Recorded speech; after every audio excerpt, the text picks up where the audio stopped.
Hello guys, welcome to a brand new video on Tutorials Point. In today's video, I'm going to teach you some easy steps on how you can send a blank message on Messenger. Before we start the video, don't forget to like, share and subscribe to the channel for more such useful tutorials. Without further ado, let's move on to the video.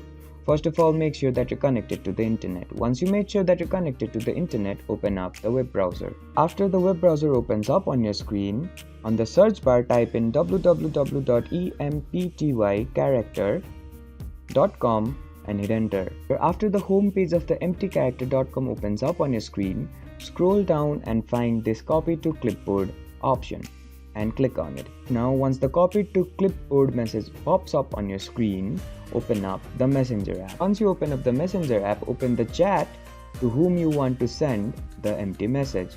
Now all you'll have to do is simply paste the thing you copied and then send. As you can see on my screen, an empty message was sent to the person I want to send it. I hope this video helped you to send an empty message on Messenger. Don't forget to like, share and subscribe to the channel for more such useful tutorials. Thank you for watching.